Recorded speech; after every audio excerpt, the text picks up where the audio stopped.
하느님 앞과 살아있는 자와 죽은 자를 심판하실 그리스도 예수 앞에서 그가 나타나실 것과 그의 나라를 두고 엄히 명하노니 너는 말씀을 전파하라. 때를 얻든지 못 얻든지 항상 힘쓰라. 범사에 오래 참음과 가르침으로 경책하며 경계하며 권하라. 때가 이르리니 사람이 바른 교훈을 받지 아니하며 귀가 가리워서 자기의 사욕을 따를 스승을 많이 두고 또 그 귀를 진리에서 돌이켜 허탄한 이야기를 따르리라. 그러나 너는 모든 일에 신중하여 고난을 받으며 전도자의 일을 하며 내 직무를 다하라.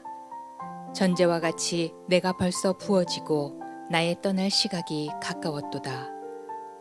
나는 선한 싸움을 싸우고 나의 달려갈 길을 마치고 믿음을 지켰으니 이제 후로는 나를 위하여 의의 면류관이 예비되었으므로 주 곧 의로우신 재판장이 그날에 내게 주실 것이며 내게만 아니라 주의 나타나심을 사모하는 모든 자에게도니라. 뇌성마비 찬양 시인 송명희 씨가 사역 40주년을 맞은 올해 신작을 내놨습니다. 건강 악화 속에서 써내려간 시 50편을 그 나라라는 제목으로 엮어 시집을 냈는데요. 지옥 같은 세상사에서도 그 나라, 천국을 경험할 수 있다고 시인은 시를 통해 전했습니다. 천수연 기자입니다.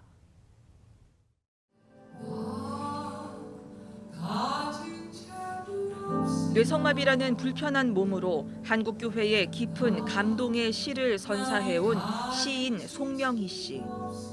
1985년 첫 시집과 찬양곡을 발표했던 22살의 어린 시인이 어느새 사역 40주년을 맞았습니다.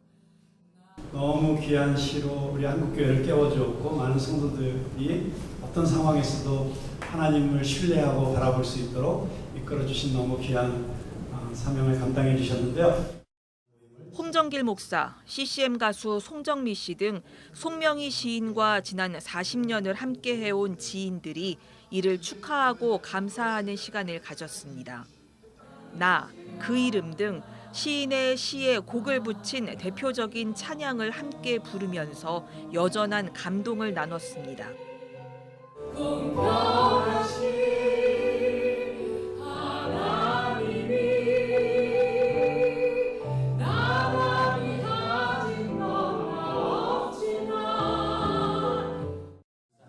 특별히 40주년을 맞아 신작도 선보였습니다. 그 죽음으로 그 나라에 살아서 내가 그 나라 안에 들어가 살았다. 그는 그 나라로 오셨고 나는 그 나라 되었다. 수위를 짓듯 그 나라 시 50편을 기록했다는 송명희 시인은 힘겹게 입을 열어 살다 보면 지옥이 더 많지만 그 속에서 천국을 느낄 수 있다고 고백했습니다.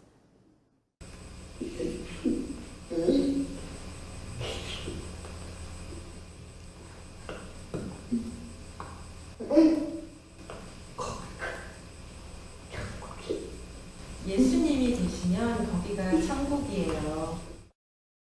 뇌성마비로 평생을 살아온 송명희 시인은 지난 1997년 이후 건강이 크게 악화됐습니다. 척추 질환과 담석증, 관절염 등으로 하루하루 육체적 고통 속에 살면서 그 나라, 천국을 향한 소망을 시에 담아냈습니다.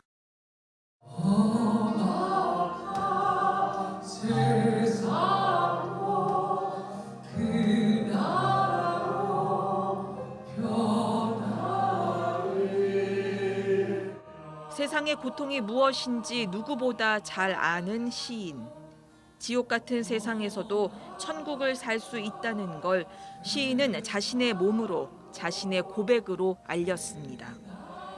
한편 시집 그 나라는 한정판으로 제작됐으며 일반 출판은 확정되지 않았습니다. CBS 뉴스 천수연입니다. 송명희 시인은 1963년 서울에서 믿음의 가정에서 태어났습니다. 모태신앙으로 어머니 뱃속에 있을 때부터 어머니의 기도로 이렇게 태어나게 되었는데 그렇게 믿음 좋은 어머니에게서 태어났지만 10달 다 채우지 못하고 9달 만에 미숙아로 양수가 먼저 터지면서 일찍 태어났는데, 또 거기서 끝나는 게 아니라 아이가 태어나는 과정에 아이를 받는 이 의사가 실수를 해서 아이 손해를 건드린 거예요. 머리를 건드려서 의사의 실수로 뇌성마비가 오게 되었다고 합니다. 나자마자 이 아이가 제대로 몸도 가누지 못하고 울지도 못하고 그렇게 태어났다라는 것입니다. 집이 너무 가난해서 이 장애가 있는 이 아이에게 무엇인가 해줄 수 있는 게 없어서 그저 그냥 쌀가루 끓인 물만 숟가락으로 계속 아이에게 먹이면서 엄마 젖을 먹일 수가 없어서 그렇게 생명만 간신히 붙이려고 했는데 일주일 만에 아이가 숨이 끊어져서 한 반나절을 숨이 끊어져 있었다고 합니다. 간신히 어떻게 살렸는데 7살까지는 그냥 누워 있을 수밖에 없다라는 거예요. 보시면 아시겠지만 몸이 불편하니까 누워 있을 수밖에 없고, 그게 또 너무 안쓰러워서 엄마가 업어주면 목이 막 뒤로 꺾여서 아이가 목이 빠지는 고통을 자지러지게 온다는 거예요. 그래서 눕히지도 업지도 못하는 그런 상황으로 7살까지 그렇게 있었다라는 것입니다. 어머니가 이 아이를 위해서 해줄 수 있는 게 아버지는 폐결핵에 또 술 담배를 끊지 못해서 늘 집이 가난하고, 어머니가 이 아이를 위해서 해줄 수 있는 게 없어서 돈이 없으니까 침이라도 맞으면 좀 나아질까 싶어서 또 침 맞으러 가면 머리부터 발끝까지 다 침을 넣으면 아이가 또 아프니까 또 자지러지게 울고, 그것도 여러 번 갈 수도 없고, 그래서 침 맞는 것도 돈이 드니까, 그래서 이 어머니가 할 수 있는 게 그저 어디 부흥회 한다 그러면 아이 안고 찾아가서 기도해달라고, 우리 안수 기도해달라고, 치료할 길이 없다고 좀 기도해 주시라고. 부흥회 데려가서 같이 기도하면서 울고, 그것밖에 해줄 게 없었다라는 것입니다. 그래도 이 아이에게는 그 모든 게 다 고통이었다라는 것입니다. 침 맞는 것도 고통이고, 엄마 따라 부흥회 가는 것도 고통이고, 어린 시절 다 고통에 대한 기억밖에 없다라는 거예요. 엄마가 업어주는 것도 고통이고, 침 맞고 다 힘들고 아프고 다 싫었다라는 것입니다. 10살이 넘어가면서부터 이제 조금 머리가 굵어지니까, 몸만 그렇지 마음은 정상적인 아이들과 같으니까 더 괴롭고 더 속상하고 막 분노하고 원망하기 시작했다라는 거예요. 왜 나는 이렇게 살아야 되나? 부모님이 나 사랑해서 낳았다고 하는데 왜 나를 이렇게 낳았나? 하나님 나 사랑하신다고 하는데 왜 내 문제 해결해 주지 못해? 이렇게 엄마 따라서 부흥회도 가고, 이렇게 우리 어머니가 나 위해서 기도하는데 왜 하나님은 나 사랑한다고 하면서 고쳐주지 못하시나? 분노와 원망으로 가득했다라는 것입니다. 그렇게 사춘기를 지내는데, 원망하며 반항하며 사춘기를 지내는데 너무너무 외롭고 날마다 가슴이 터질 것 같고 죽고 싶은 마음도 들고, 차라리 이렇게 살 거면 내가 죽었으면 좋겠다. 무조건 원망하고, 또 그냥 몸이 이러면 그냥 정신이라도 미쳐서 내가 이 힘든 거 몰랐으면 좋겠는데, 또 정신은 말짱하니까 그게 더 미치겠다는 거예요. 정신도 미쳤으면 차라리 이렇게 힘든 걸 몰랐을 텐데, 그렇게 몸도 산산조각이 나고 마음도 산산조각이 나고 영혼도 산산조각이 났다라는 것입니다. 집 밖을 나가지 못하니까 늘 창가로 사람들 지나다니는 거 보다가 자기 또래 아이들이 교복 입고 학교 가는 거 보면 막 눈물이 나더라는 거예요. 나도 학교 가고 싶고, 나도 교복 입고 싶고, 나도 저렇게 아이들하고 어울리고 싶은데, 몸이 힘들어서 힘든 것도 있지만 내가 하나님도 나 사랑한다는 게 거짓말인 것 같고, 부모님이 나 사랑한다는 것도 거짓말인 것 같고, 또 사람들이 다 나를 보면서 그냥 아무것도 하지 못하는 쓸모없는 존재처럼 무시하는 것도 속상하고 너무 화가 났다라는 것입니다. 그렇게 속상한 마음, 분노와 원망으로 가득한 마음으로 자라가다가 17살이 되던 1979년 10월 달에, 그날도 어머니 따라서 이 부흥회를 갔는데, 막 기도 시간에 자기 또래의 어떤 여학생이 자기 손을 붙잡고 그렇게 막 기도를 해주더라는 거예요. 그런데 갑자기 그런 고백이 터져 나오더라는 거예요. 하나님, 내가 죄인입니다. 하나님, 나는 죄인입니다. 지금까지는 내가 잘못한 건 하나도 없고 나는 억울한 피해자고 나는 당하기만 알았고 다 부모님 잘못이고 하나님 잘못이고 다 나는 그냥 억울하기만 했다고 생각했는데, 그날따라 그 부흥회에서 기도하면서 내가 죄인입니다라는 고백이 막 터져 나오기 시작하더라는 거예요. 내가 잘못했다. 그때부터 막 이렇게 성경을 읽고 싶은 마음이 막 솟구치더라는 거예요. 성경을 읽어야 되겠다. 성경을 읽어야 되겠다. 처음에는 너무 힘들다라는 거예요. 몸이 불편하니까 성경 읽으려고 하다 보면 한 장 읽으려고 하다 보면 성경 찢어져 나가고 또 두 장 읽을 또 찢어져 나가고 성경을 읽을 수가 없더라는 거예요. 힘들게 그래서 처음에 마태복음을 읽는데 3달 걸려서 읽고, 그런데 조금씩 읽다 보니까 날마다 읽다 보니까 익숙해져 가고 몇 권을 읽고 몇십 독을 성경을 읽게 되었다라는 것입니다. 그러면서 이 사춘기 소녀의 마음속에 내가 하나님 찬양하는 시를 써야 되겠다. 내가 하나님께 기도하는 시를 써야 되겠다. 그 마음과 감동이 막 오기 시작해서 그 무렵에 쓴 시가, 그 17살에서 20살 사이에 쓴 시가 우리가 잘 아는 찬양, 나 가진 재물 없으나라는 찬양이었다라는 것입니다. 성경을 날마다 읽다 보니까 이 속도가 붙으니까 나중에는 이 시편 150편이 얼마나 깁니까? 저도 하루에 다 못 읽는데 이거 하루에 다 읽게 되는 그러한 은혜도 받았다라는 것입니다. 그리고 1985년에 첫 시집을 내고 이게 또 알려지기 시작하면서 그 뒤로 수십 권의 시집도 쓰고 여기저기 간증을 다니고 집회를 다니고 오히려 사람들에게 희망을 주고 위로를 하고 복음을 전하는 사역을 하기 시작했다라는 거죠. 아무것도 못하는 존재였는데, 그냥 집에서 누워만 있어야 되는 존재였는데, 누가 도와주지 않으면 밥 먹는 것도 쉽지 않은 존재였는데, 이 송명희 시인의 시와 찬송을 들으면서 간증을 들으면서 사람들이 다 은혜 받고 변화되고 용기와 희망을 얻게 됐다라는 것입니다. 몇 년 전에 코로나가 왔을 때 이 송명희 시인이 코로나에 걸린 채로 이렇게 인터뷰를 하고 고백을 했습니다. 아픈 것도 감사합니다. 아파서 돈에 대한 욕심이 더 없어져서 주변을 더 돌아보게 하시니 감사합니다. 병이 길고 깊으면 살고 싶은 생각보다 죽음이 두렵지 않아 감사합니다. 삶에 애착이 없어서 비굴하지 않아 감사합니다. 마음이 세상에 없으니 세상보다 천국을 보고 땅에 연연하기보다 하늘 볼 수 있어 감사합니다. 하나님만 의지하고 있습니다. 나면서부터 의사들이 죽는다고 하는 말을 수십 번 들어 별로 생각 안 하고 있습니다. 내가 병원 믿고 살았으면 벌써 세상에 없었을 것입니다. 살면 기회고 죽으면 천국이라 감사합니다. 오늘 우리가 읽었던 이 성경 말씀 디모데후서 4장 1절에서 8절 말씀은 사도 바울이 믿음으로 낳은 아들 디모데에게 쓰는 편지입니다. 그러나 디모데에 대한 말도 있지만 그 안에는 사도 바울 자신의 신앙 고백이 간증이 담겨 있다라는 것입니다. 사도 바울도 믿음의 가정에서 태어났고 사도 바울도 미숙아로 만삭되지 못한 채로 태어났습니다. 성경에는 자세하게는 나와 있지 않지만 이 사도 바울에 대한 역사적인 기록들을 찾아보면 사도 바울은 몸이 작고 말랐고 등이 굽어 있고 얼굴도 못생겼고 머리숱도 없고 또 평생 기도해도 고쳐지지 않는 육체의 가시와도 같은 질병이 있었다.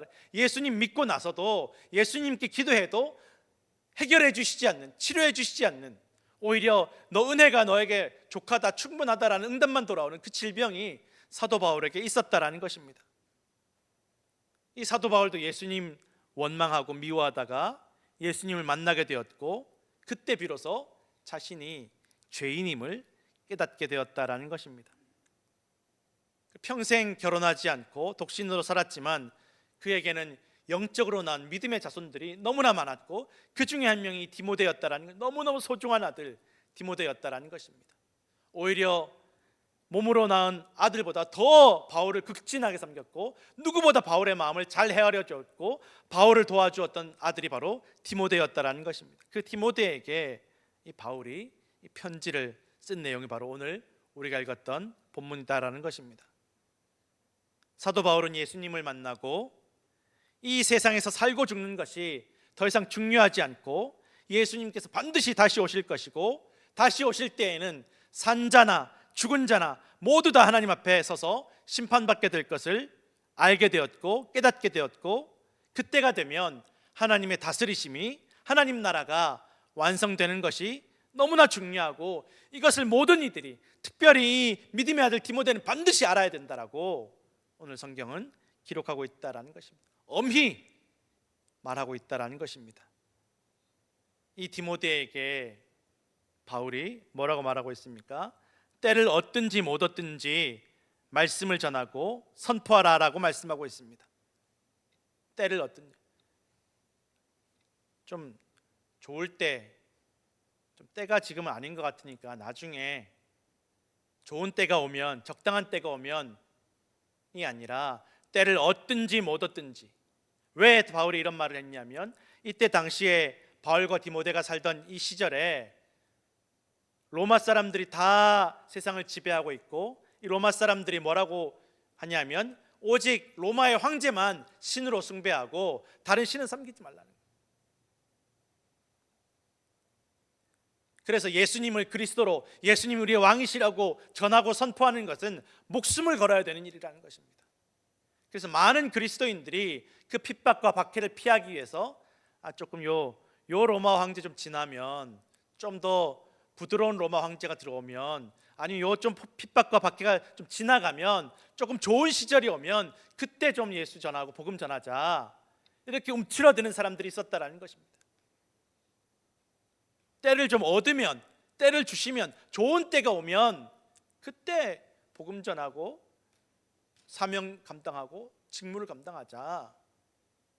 그런데 바울은 아끼는 아들, 사랑하는 아들 디모데에게 때를 얻든지 못 얻든지 너는 말씀을 전하라고, 복음 전하라고, 복음 위해서 살아가라고, 목숨 걸고 살라고, 복음 전하다 죽을지라도 그거 위해서 살아가라고 말하고 있다라는 것입니다. 사랑하지 않아서가 아닙니다. 친자식이 아니라서가 아닙니다. 그것이 가장 귀하기 때문이라는 것입니다. 말씀을 전하고 복음을 전하는 일이, 가르치는 일이 사람들 귀에 듣기 좋지만은 않다라는 것입니다. 오늘 성경에 뭐라고 나와 있습니까? 경책하고 경계하고 권면하라고 나와 있습니다. 경책하고 경계하고 권하라는 말은, 경책하고 경계하라는 말은 좀 귀에 거슬리는 소리를 하라는 것입니다. 잘 믿으라고, 교회 나오라고, 봉사하라고, 섬기라고, 참으라고 하는 말들이, 이렇게 가르치는 말들이 이거 듣기 좋은 사람들이 그렇게 많지 않다라는 것입니다. 귀에 거슬린다라는 거예요. 하나님 말씀이 언제나 듣기 좋지 않습니다. 때로 하나님 말씀 듣다 시험 들기도 하고, 때로 하나님 말씀 듣다가 상처받기도 합니다. 그렇게 가르치는 것, 그렇게 말씀 전했는데 사람들이 시험 들고 상처받고 하는 일들이 있을지라도 그래도 가르치고 오래 참을 것을 오늘 디모데에게 말하고 있다라는 것입니다. 또한 권하라라고 말하고 있는데, 이 권하라라는 말은 원래 위로하라라는 의미를 담고 있다라는 것입니다. 무조건 하고 귀에 거슬리는 말, 무조건 기분 나쁠 말만 하는 것이 아니라 위로도 해주라는 것입니다. 복음을 전하면서 위로도 해주라는 것입니다. 그렇게 열심으로 때를 얻든지 못 얻든지 목숨 걸고 복음 전하고 사명을 감당하면 때가 이른다라고 말하고 있습니다. 때가 이른다. 무슨 때가 오냐? 좋은 때가 오는 것이 아니라 사람들이 바른 교훈을 받지 않은 때가 오고 귀가 가려워서 자기 욕심대로 따를 스승을 둘 때가 온다는 거예요. 이렇게 열심히 복음 전하고 이렇게 열심히 가르치고 이렇게 열심히 전하는데 좀 사람들이 복음도 잘 믿고 변화되고 그러면 좋을 텐데 아니라는 거예요. 이 전하는 이 복음을 따르지 않고 자기가 듣고 싶은 것만 듣는 사람들, 믿고 싶은 대로 믿는 사람들, 자기 욕심대로 따르는 사람들이 점점 더 늘어나는 때가 온다라는 것입니다. 그렇게 전혀 자기 욕심대로, 자기 믿고 싶은 대로, 자기 듣고 싶은 대로 듣다가 허탄한 이상한 데 빠져서 따라가는 일들이 생기더라는 것입니다. 그런 날이 올 것이니까 너는 모든 일에 신중하여 고난을 받으라, 전도자의 일을 하며 내 직무를 다하라고 바울이 사랑하는 아들 디모데에게 말하고 있다는 것입니다.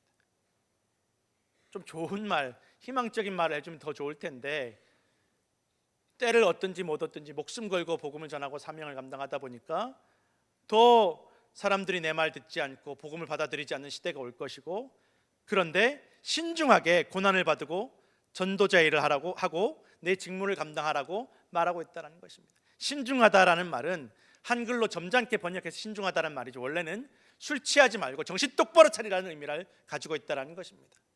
정신 똑바로 차리고 고난을 받고 전도자의 일을 감당하고 직분을 감당할 것을 말씀하고 있다는 것입니다. 이것이 사랑하는 아들 디모데에게 하는 말이라는 것입니다. 왜? 아니 좀 성공하고 좀 잘 되는 이야기, 좋은 이야기, 듣기 좋은 이야기 하면 얼마나 좋을까 싶은데 바울에게는, 예수님 만난 바울에게는 그것이 중요하지 않다라는 거예요. 이 세상에서 살고 죽고 더 잘 먹고 잘 살고 더 부유하고 그것이 중요하지 않다라는 것입니다. 바울은 자신의 생명이 얼마 남지 않았음을 알고 있었고 또 디모데에게도 말하고 있습니다. 전제와 같이 내가 벌써 부어지고, 무슨 말입니까? 이 전제와 같이 부어진다라는 것은 이스라엘 백성들이 제사를 드릴 때 짐승을 잡고 짐승만 바치는 것이 아니라 포도주도 같이 그 제단에 부었다라는 것입니다. 내 생명이 제단에 부어지는 포도주처럼 다 부어졌다. 내 생명이 마지막 피 한 방울까지 그 제단에 다 드려졌다라는 것을 의미한다라는 것입니다. 나는 이미 다 제단에 바쳐진 인생, 거룩한 제사로 드려진 생명이다라는 것을 말하고 있다라는 것입니다. 나의 떠날 시각이 가까웠다. 나는 선한 싸움을 싸우고 나의 달려갈 길을 마치고 믿음을 지켰으니, 바울은 자기가 달려온 이 길이 선한 싸움의 시간이야. 이 선한 싸움이 무엇입니까? 성공한 싸움이라는 거예요.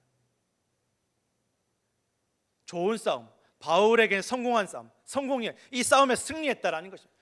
그런데 현실적으로, 세상적으로, 인간적으로 보았을 때는 바울은 실패한 인생입니다.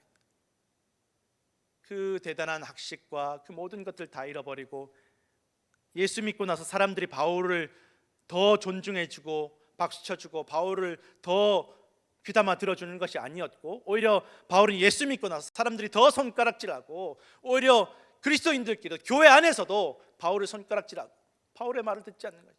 바울에게 저 사람은 글은 잘 쓰는데 말은 진짜 못한다라고. 이제 바울의 시대는 갔으니까 저기 아볼로가 설교 훨씬 잘하니까 아볼로에게 가자.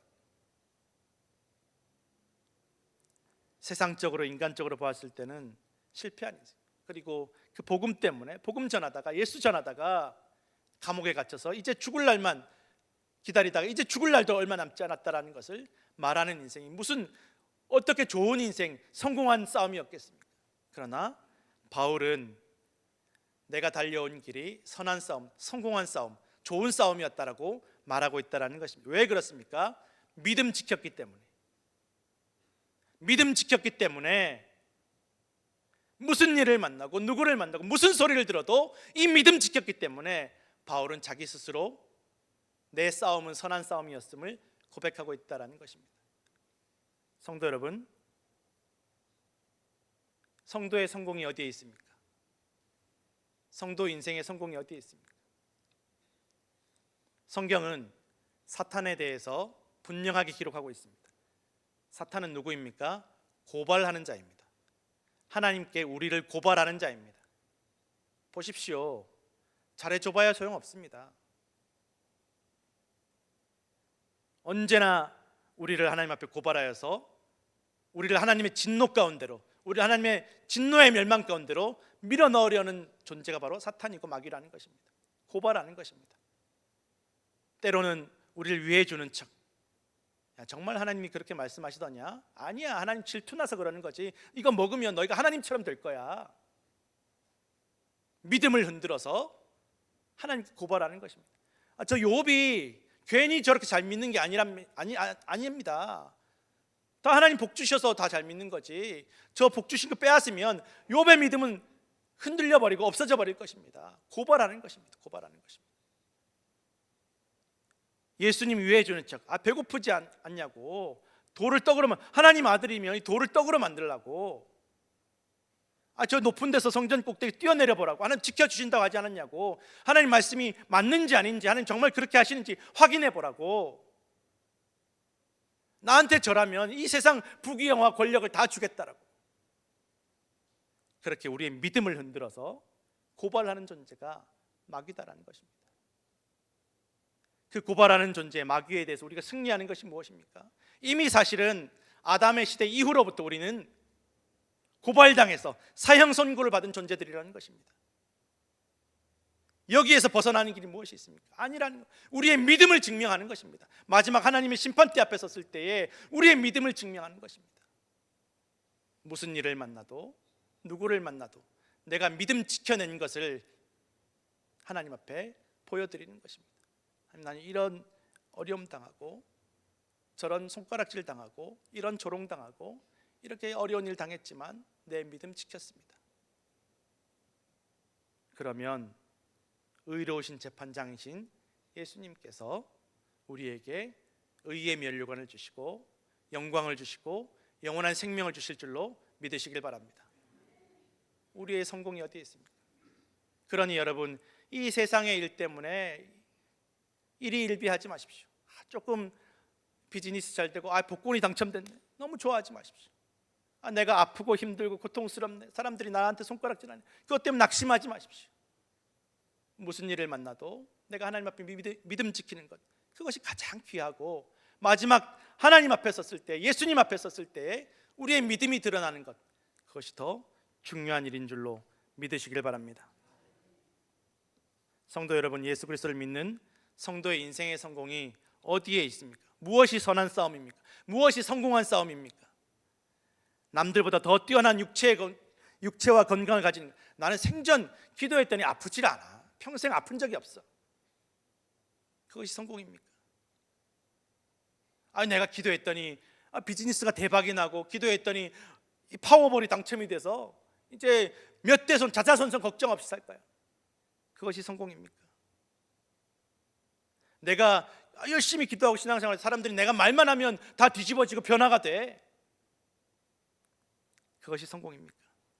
그것이 성공이라면 바울은 가장 실패한 사람, 예수님은 가장 실패한 인생입니다. 그 어떠한 일을 만나도 복음을 전하고, 때를 얻든지 못 얻든지 목숨을 다하여 주님을 섬기고 믿음을 지키는 것, 그리하여 마지막에 예수 그리스도 의로우신 재판장 앞에서 의의 면류관을 받는 것이 성도의 승리이며 영광임을 기억하시길 바랍니다. 우리 아까 송명희 시인이 지은 찬양 나아라는 찬양 함께 부르시고 기도하시겠습니다.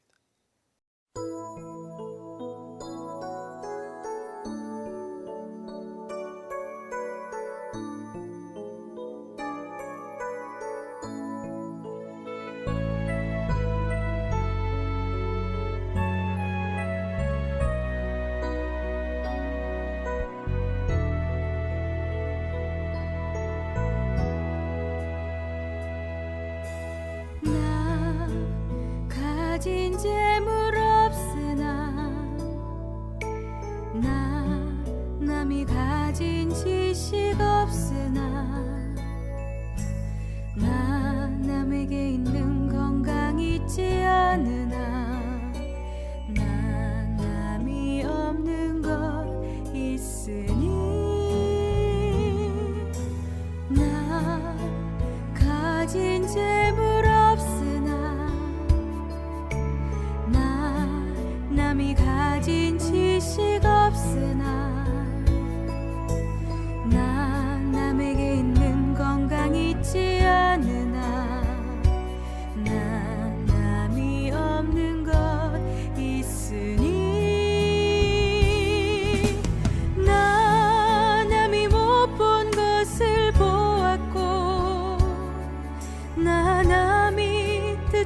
못한 음성 들었고 나 남이 받지 못한 사랑 받았고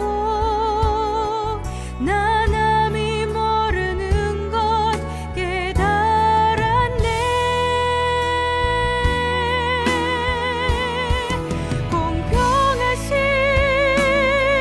하나님이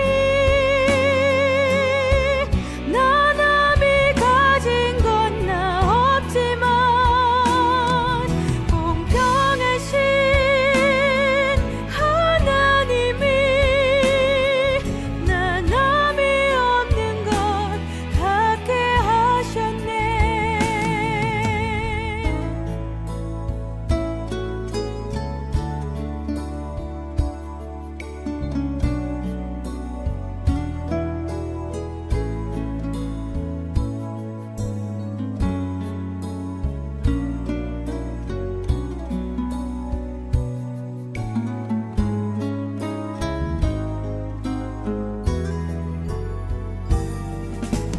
나 남이 못 본 것을 보았고 나 남이 듣지 못한 음성 들었고 나 남이 받지 못한 사랑 받았고